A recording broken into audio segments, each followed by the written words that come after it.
یو مشکل چې نن سبا زه هر یو کس کې ګورم تقریبا هغه دا دی چې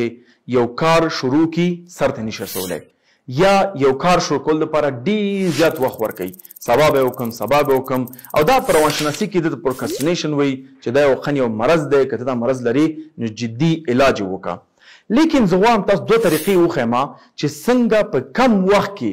ډېر شی د دنیا کې لاس سره وړئ که هغه درس دی ډېر ولولئ ډېر یې ووایئ که هغه یو کار دی ډېر نتیجې ته ورسئ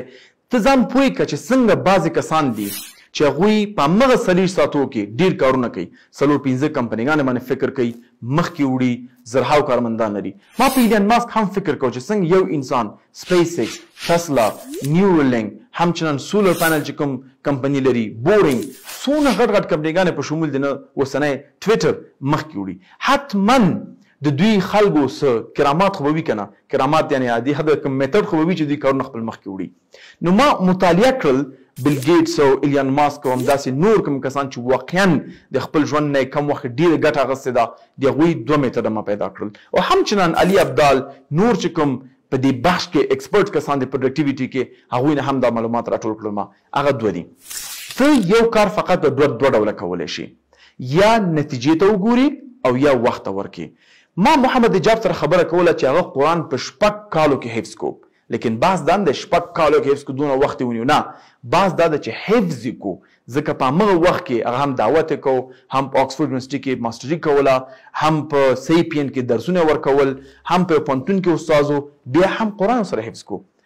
میتډ څه شی و طریقه څه شی و دغه 2 طریقې استفاده کا ان شاء الله ته به ډېر زیات کامیابی ځان باندې پوه شه چې کوم طریقه ته مفید ده اول یا دویم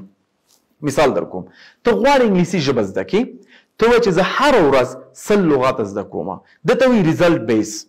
میتډ چې ته یو ریزلټ پسې ګرځې نتیجې پسې ګرځې چې زه 100 لغات د ورځې زده کوم دا ستا نتیجه ده که کله د 9 نوي لغات هم زده کړل ته یو قسم پښیمانه سبا باندې بیا نتیجه نشي ورکولی یعنې ډي موټیویټ شي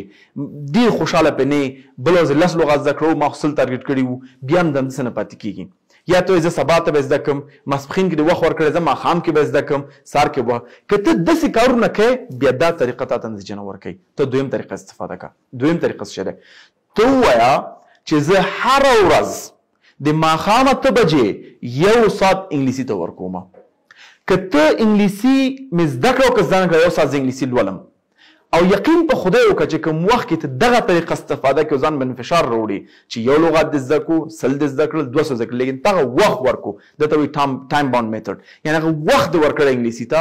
مطمئن شه چې ته به انګلیسي زده کړې او ما محمد حجاب هم داس نور نه پوښتنه وکړه ولې که ته یو حالت کې چې هلته انګلیسي نشي زده کولی شپې 8 بجې دي هغه ویلې زه کینم هېڅ هم نور نه کومه ځکه ما دا وخت انګلیسي ته ورکړی دی یا مې قرآن ته ورکړی یا مې یو یو ایکس واي ډیزاین ته ورکړی ډیجیټل مارکیټینګ ته ورکړی دی یا مې منیجمنټ ته ورکړی پوهنتون درسونو ته مې ورکړی یا مې فامیل ته ورکړی که ته غواړې خپل اولادونو ته درس ورکړې ته وایي سهار به ورکوم ماښام به ورکوم پاتې کېږي نه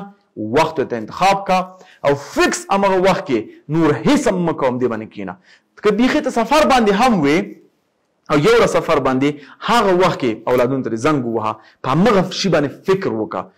دغه میتډ ما د ډېر کامیابه خلکو سره په شمول د ذاکر نایک دا میتډ استفاده کوي محمد حجاب دا میتډ استفاده کوي ایلن ماسک دا میتډ استفاده کوي بیل ګیټس دا استفاده کوي علي ابدال دا استفاده کوي او زه په خپله هم که غواړم یو کار وکړم نو زه ته وخت ورکوم نتیجې پسې نه ګرځم که ما خدای کې یو لغت په وخت کې زده کړو او که زر مې زده کړل نو ته په ځان باید پوه شې چې په کوم سیستم باندې ته مخکې تللی شي ته په نتیجې باندې مخکې تللی شي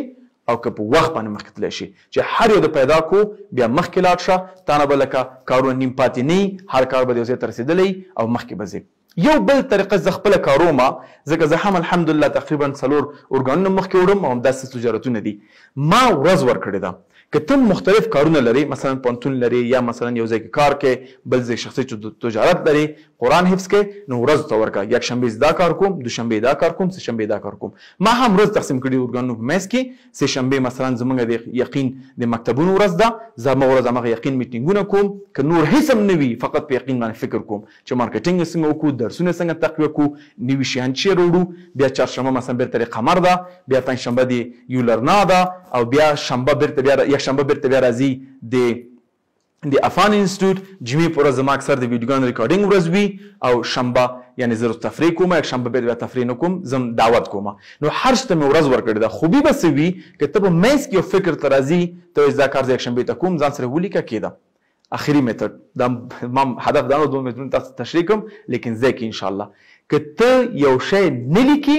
نو ستا مقصد دا دی چې هغه تا نه باید هیر شي او صرف نظر شي لیکل داسې دی چې تا یو لیونی سپی نیولی زنځیر دې پکې واچو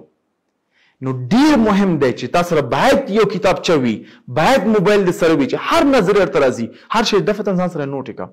ته باید د ورځې ټو ډو لیست ولري باید ته د هفتې ولري ته باید د میاشتې ولري او هر یو ته وخت انتخاب کا هر یو موضوع ته ان شاء الله کامیاب وي بیرته ټولوم دا ویډیو یو میتود دا دی چې ته نتیجې پسې وګرځي زه باید د ورځې 100 لغات انګلیسي کې زده کړم دویم میتود دا دی چې زه د ورځې یو ساعت انګلیسي ته ورکوم چې څومره مې زده کړه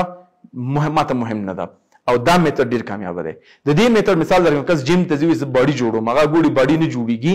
نو د په بیا مایوسه کیږي که اوس هر ورځ جیم ته زم مهم دی باډي جوړی کنه جوړیږي بدون د شک چې وخت زمان سره ته باډي جوړیږي نو دا میتود ډیر نتیجه ورکړی دا ته وګوره تا ته کوم کار کوي او مس ان شاء الله مخکې لاړ شه که دا ویډیو ته مفید تمام شي حتما دوستانو او فامیل سره شریک کړه